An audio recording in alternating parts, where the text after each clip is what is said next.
வணக்கம். என் தமிழ்நாடு செய்திகளை வழங்குவதற்காக நான் ராஜலட்சுமி கார்த்திக்.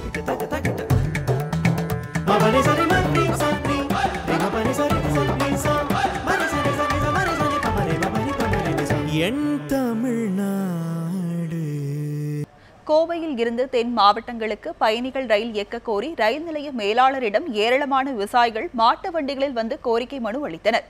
கோவை போத்தனூர் ரயில் நிலைய சந்திப்பில் இருந்து கடந்த சனிக்கிழமை பொள்ளாச்சிக்கு பயணிகள் ரயில் சேவை தொடங்கப்பட்டது. இதேபோல் தென் மாவட்டங்களுக்கும் பயணிகள் ரயிலை இயக்க வேண்டும் என பல்வேறு தரப்பினரும் கோரிக்கை விடுத்துள்ளனர். இந்த பாதையில் அகல ரயில் பாதை பணிகள் முடிந்த பிறகும் தென் மாவட்டங்களுக்கு ரயில்கள் இயக்கப்படாததற்கு விவசாயிகள் கண்டனம் தெரிவித்துள்ளனர். மேலும் உடனடியாக பயணிகள் ரயில்களை இயக்க வலியுறுத்தி போத்தனூர் ரயில் நிலையத்திற்கு விவசாயிகள் மாட்டு வண்டிகளில் வந்து ரயில் நிலைய மேலாளரிடம் மனு கொடுத்தனர். அடுத்த கட்டமாக இரும்பு பாதையில் மாட்டு வண்டி ஓட்டும் போராட்டம் நடத்தப்படும் எனவும் விவசாயிகள் எச்சரிக்கை விடுத்துள்ளனர். கோரிக்கை அனுப்பப்படுகிறது. அமைச்சர் அவர்கள் வெளிப்படையாக பேசக்கூடியவர், சிறந்த நிர்வாகின்னு பேர் வாங்கினவர். அவர் இந்த கோரிக்கையை பரிசீலித்து உடனடியாக தாமதமின்றி நடவடிக்கை எடுப்பார் என்று எதிர்பார்க்கிறோம். திருவாரூர் மாவட்டம் மன்னார்குடியில் இளம்பெண் உடலில் காயங்களுடன் வீட்டில் மர்மமான முறையில் இறந்து கிடந்த சம்பவம் பரபரப்பை ஏற்படுத்தியுள்ளது. கடந்த 2013ஆம் ஆண்டு மன்னார்குடியை சேர்ந்த திவ்யாவிற்கும் டாக்டர் இளஞ்சேரனுக்கும் திருமணம் நடைபெற்றது. தம்பதியருக்கு 2.5 வயதில் ஆண் குழந்தை உள்ளது. தற்போது இளஞ்சேரன் திருச்சியில் தனியார் மருத்துவமனையில் பணியாற்றி வருகிறார். நேற்று மாலை வீட்டில் உள்ள கட்டிலில் திவ்யா உடலில் காயங்களுடன் கிடந்துள்ளார். மன்னார்குடி அரசு மருத்துவமனைக்கு எடுத்து சென்ற போது திவ்யா இறந்துவிட்டதாக மருத்துவர்கள் தெரிவித்தனர். இந்நிலையில் திவ்யாவின் மரணத்தில் சந்தேகம் இருப்பதாக உறவினர்கள் காவல்துறை மற்றும் RTOவிடம் புகார் அளித்தனர். மேலும் குற்றவாளிகளை கைது செய்ய வலியுறுத்தி மன்னார்குடி கீழப்பாளையத்தில் 100க்கும் மேற்பட்டோர் சாலை மறியலில் ஈடுபட்டனர்.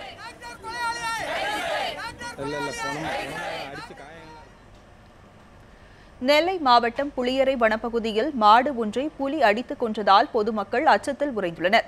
செங்கோட்டை அருகிலுள்ள புளியரை பகவதிபுரம் பகுதியில் மோகன் என்பவரது நிலத்தில் ஏராளமான மாடுகளை விவசாயிகள் மேய்ச்சலுக்கு விட்டுள்ளனர்.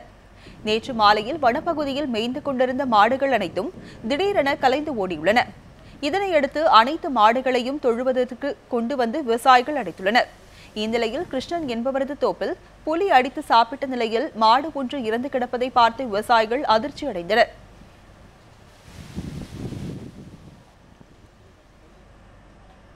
ராமநாதபுரம் மாவட்டம் கமுதி அரசு மருத்துவமனை வளாகத்தை சுற்றிலும் சாக்கடை கழிவுநீர் தேங்குவதால் தொற்றுநோய் பரவும் அபாயம் ஏற்பட்டுள்ளது. கமுதி மருத்துவமனையில் அவசர அறுவை சிகிச்சை உள்ளிட்ட 37 வகை சிகிச்சைகள் அளிக்கப்பட்டு வருகிறது. இங்கு தினமும் சுற்றுவட்டார பகுதிகளை சேர்ந்த 500க்கும் மேற்பட்டோர் உள் நோயாளிகள் மற்றும் வெளி நோயாளிகளாக சிகிச்சை பெற்று செல்கின்றனர். இந்த மருத்துவமனை வளாகத்தை சுற்றிலும் கழிவுநீர் வெளியே செல்ல வழியின்றி தேங்கி நிற்கிறது. மேலும் கடந்த பல மாதங்களாக ஏராளமான குப்பைகள் மலை போல் தேங்கியுள்ளது. இதனால் மருத்துவமனை வளாகம் முழுவதும் கடும் துர்நாற்றம் வீசுகிறது. தொற்று நோய்கள் பரவும் அபாயம் ஏற்பட்டுள்ளதால் நோயாளிகள் மற்றும் உறவினர்கள் அச்சமடைந்துள்ளனர். இதனையடுத்து மாவட்ட நிர்வாகம் மற்றும் சுகாதாரத்துறை அதிகாரிகள் உரிய நடவடிக்கை எடுக்க வேண்டும் என பொதுமக்கள் வலியுறுத்தியுள்ளனர். கமுதி அரசு மருத்துவமனையில் பார்த்தீங்கன்னா மருத்துவ கழிவுகள், அதாவது ஊசி, அந்த குளுக்கோஸ் பாட்டில், இது எல்லாமே பார்த்தீங்கன்னா அப்பப்போ அப்புறப்படுத்தாது பார்த்தீங்கன்னா முன்னாடியே போட்டு கடையாக போட்டு வச்சுருக்காங்க. இதனால் நோய் தொற்று அபாயம் இருக்குது. அங்கே மருத்துவமனைக்கு பார்த்தீங்கன்னா தினமும் குழந்தைகள் வர்றாங்க, பெரியவங்க வர்றாங்க, அதை கடந்து போடுறாங்க. அதனால் பார்த்தீங்கன்னா வர்ற பொதுமக்களுக்கு இது பெரிதும் இடையூறாக இருக்குது. தஞ்சை மாவட்டம் கதிராமங்கலத்தில் அப்பகுதி மக்கள் 2வது நாளாக இன்றும் உண்ணாவிரத போராட்டத்தில் ஈடுபட்டனர். ONGC நிறுவனம் தனது செயல்பாட்டை கதிராமங்கலத்தில் நிறுத்திக் கொண்டு வெளியேற வேண்டும் என்றும் இதற்காக போராடியதால் கைது செய்யப்பட்டுள்ள 10 பேரை விடுவிக்க வேண்டும் என்றும் வலியுறுத்தி இந்த உண்ணாவிரத போராட்டம் நடைபெற்று வருகிறது. கதிராமங்கலத்தில் உள்ள ஐயனார் கோவில் திடலில் 200க்கும் மேற்பட்டோர் உண்ணாவிரதத்தில் பங்கேற்றனர். இவர்களுக்கு ஆதரவாக பக்கத்து கிராமங்களை சேர்ந்தவர்களும் போராட்டத்தில் பங்கு பெற ஐயனார் கோவில் திடலுக்கு வந்த வண்ணம் உள்ளனர். இந்த கதிராமங்கலத்தில் ONGCயால் தண்ணீர் பாதிப்படைஞ்சது. அதுக்காக நாங்கள் போராட்டம் பண்ணோம். அந்த போராட்டத்துக்காக அப்பாவியத்தனமாக உள்ள 10 பேரை கைது பண்ணி வச்சுருக்காங்க. அந்த அப்பாவி கைதிகளை எங்களுக்கு உடனே விடுதலை செய்யணும். கதிராமங்கலத்தில் போராட்டத்தில் கைது செய்யப்பட்டவர்களை விடுவிக்க கோரி மயிலாடுதுறையில் அனைத்து கட்சியினர் சார்பில் கண்டன ஆர்ப்பாட்டம் நடந்தது. தஞ்சை மாவட்டம் கதிராமங்கலத்தில் ONGC நிறுவன பணிகளை கண்டித்து கடந்த சில நாட்களுக்கு முன் போராட்டம் நடந்தது. இது தொடர்பாக 10 பேரை போலீசார் கைது செய்தனர். இந்நிலையில் கைது செய்யப்பட்டவர்களை விடுவிக்க கோரியும் காவிரி டெல்டா பகுதியை பாதுகாக்கப்பட்ட வேளாண் மண்டலமாக அறிவிக்க வலியுறுத்தியும் நாகை மாவட்டம் மயிலாடுதுறையில் அனைத்து கட்சி சார்பில் கண்டன ஆர்ப்பாட்டம் நடந்தது.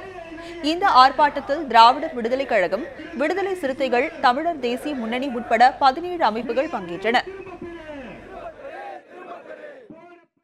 போராடுகிற பகுதிகளுக்கு அந்த மக்களுக்கு ஆதரவாக செல்பவர்களை கூட கைது செய்வதுமான இந்த போக்கை கண்டிக்கிற வகையாகவும், மீத்தேன் திட்ட எதிர்ப்பு கூட்டமைப்புடைய தலைவர் தோழர் பேராசிரியர் ஜெயராமன் உள்ளிட்ட தோழர்களையும் பிற வழக்கில் கைது செய்யப்பட்ட தோழர்களையும் உடனடியாக விடுவிக்க வேண்டும், வழக்குகளை திரும்ப பெற வேண்டும்.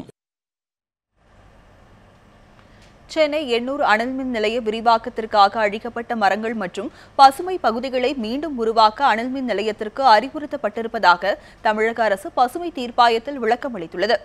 எண்ணூர் அனல்மின் நிலைய 3வது அலகு விரிவாக்கத்திற்காக அப்பகுதியில் 50 ஏக்கர் பரப்பில் இருந்த மரங்கள், அரிய வகை தாவரங்கள் நிறைந்த பசுமை பகுதி அழிக்கப்பட்டதாக தென்மண்டல பசுமை தீர்ப்பாயத்தில் பெசன்ட் நகரை சேர்ந்த பூஜா என்பவர் வழக்கு தொடர்ந்தார்.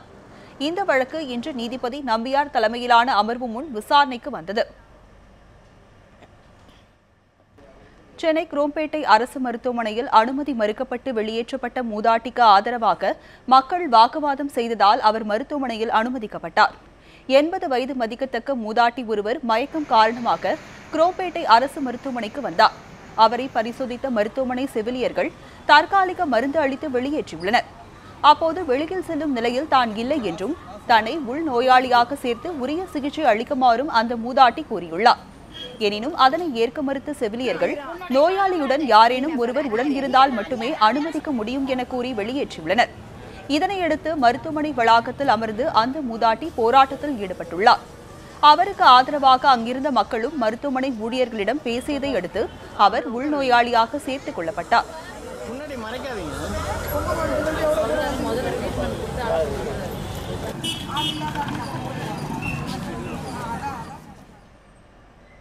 பொதுமக்களுக்காக போராடுகிறவர்களை தனிமைப்படுத்தி அடுக்குமுறைக்கு ஆளாக்கி சிறையில் அடைத்து விட்டால் எல்லாமே அமைதியாகிவிடும் என மத்திய மாநில அரசுகள் தப்பு கணக்கு போடுவதாக சுப உதயகுமார் எச்சரிக்கை செய்துள்ளார்.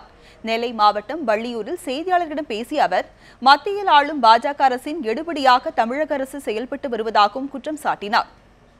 தேச பாதுகாப்பு சட்டத்தில், தேசிய பாதுகாப்பு சட்டத்தில் வழக்கு போட வேண்டும் என்று சில கையாலாகாதவர்கள் மாவட்ட ஆட்சித்தலைவரை பார்த்து மனு கொடுத்து கொண்டிருக்கிறார்கள்.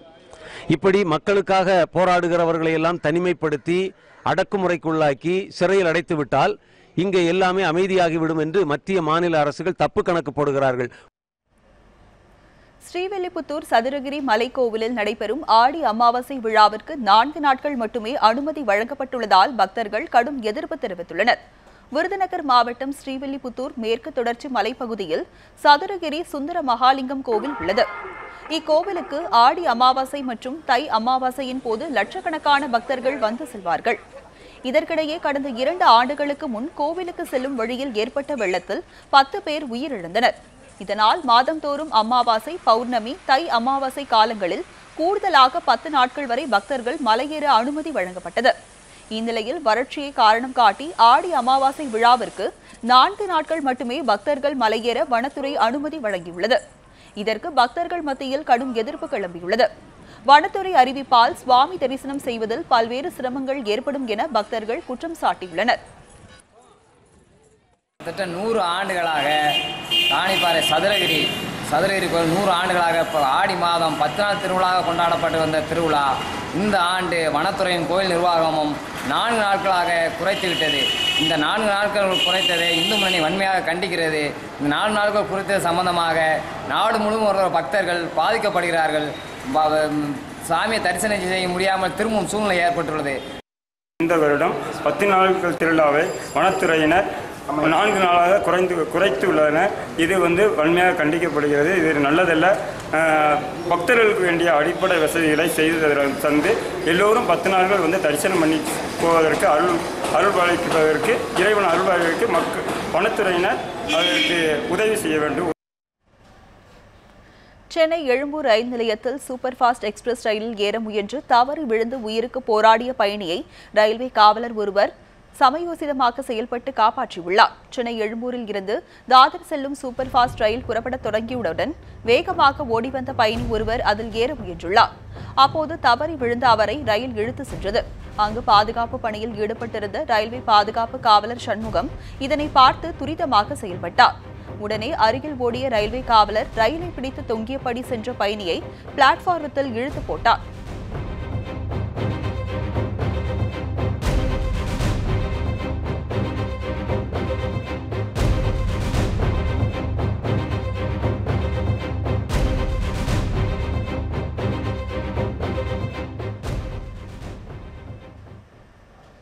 இந்த சம்பவத்தை அறிந்தவுடன் சூப்பர் ஃபாஸ்ட் ரயிலை ஓட்டுநர் நிறுத்திவிட்டார்.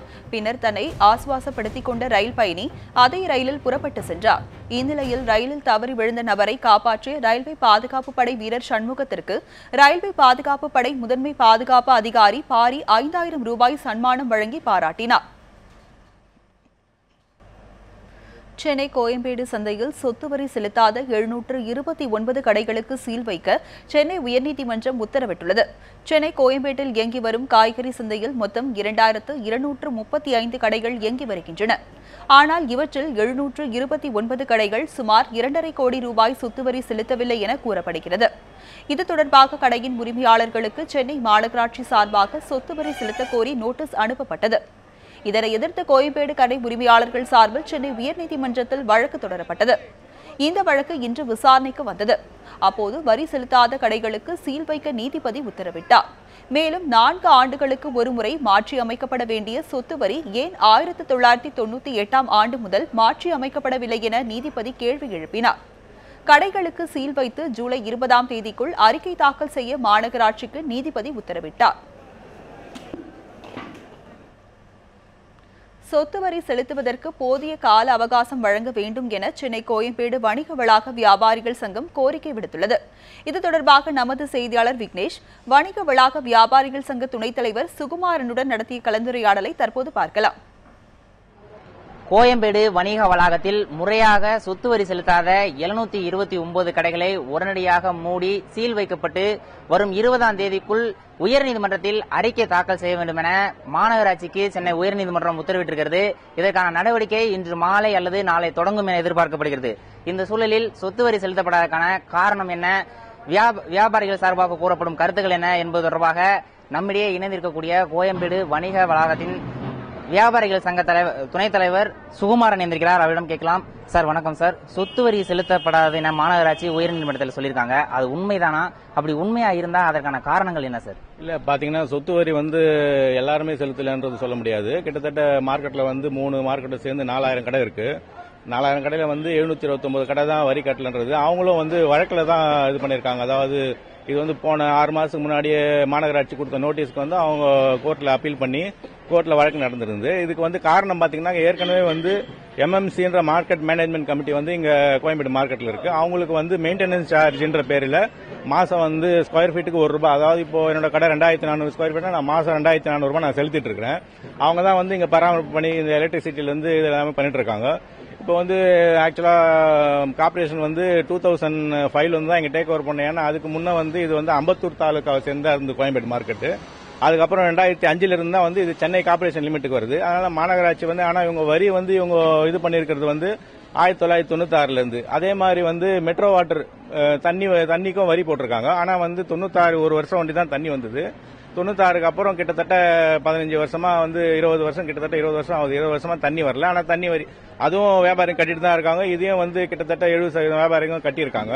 மிச்சம் இருக்க இந்த 729 கடையும் அவங்களும் அவங்களுக்கு ஒரு அவகாசம் கொடுத்தா கட்டிடுவாங்க. இல்லைன்னா அவங்க மேல்முறையீட்டுக்கு அவங்க போகலாம், ஸ்டே வாங்கலாம், அல்லது சுப்ரீம் கோர்ட்டுக்கு அவங்க மேல்முறையீட்டுக்கு போகலாம். அதுக்கான கால அவகாசம் கொடுக்கணும். நீதிமன்ற உத்தரவு கண்டிப்பா யாரும் மீறக்கூடாது, ஒரு குடிமகனோட கடமை.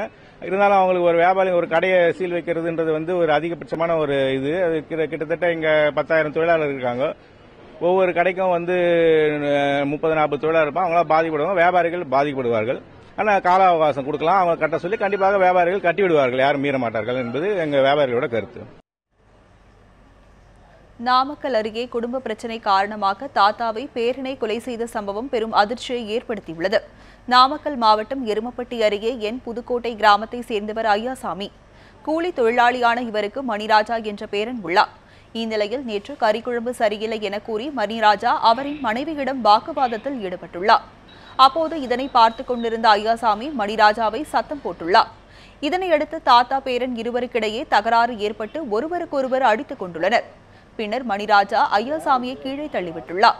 இதில் தலையில் அடிபட்ட ஐயாசாமி சம்பவ இடத்திலேயே பரிதாபமாக உயிரிழந்தார். தகவல் அறிந்து வந்த போலீசார் ஐயாசாமியின் உடலை மீட்டு மணிராஜாவை கைது செய்து விசாரணை நடத்தி வருகின்றனர். காரைக்குடி அருகே நடைபெற்ற மஞ்சுவிரட்டு போட்டியில் 150க்கும் மேற்பட்ட காளைகள் பங்கேற்றன.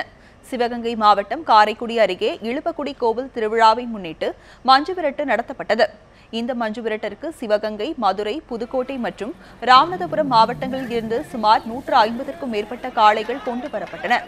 அவிழ்த்து விடப்பட்ட காளைகளை அடக்க 100க்கும் மேற்பட்ட மாடுபிடி வீரர்கள் களமிறங்கினர். இந்நிகழ்ச்சியை காண சுற்றுவட்டார பகுதிகளில் இருந்து 5000க்கும் மேற்பட்ட பொதுமக்கள் கூடினர். மஞ்சுவிரட்டையொட்டி பலத்த போலீஸ் காவல் போடப்பட்டிருந்தது.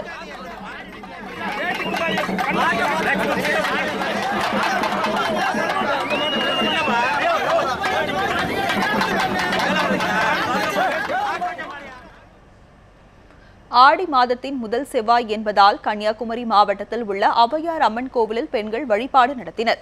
கன்னியாகுமரி மாவட்டம் செண்பகராமன் புதூர் அருகே உள்ள பிரசித்தி பெற்ற ஔவையார் அம்மன் கோவிலில் ஆண்டுதோறும் ஆடி செவ்வாய்க்கிழமைகளில் பெண்கள் அதிக அளவில் கூடி வழிபாடு நடத்துவது வழக்கம்.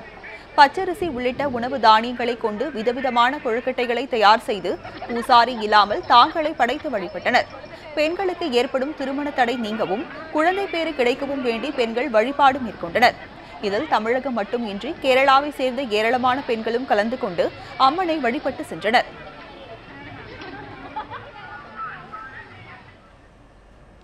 இத்துடன் என் தமிழ்நாடு செய்திகள் நிறைவு பெறுகின்றன.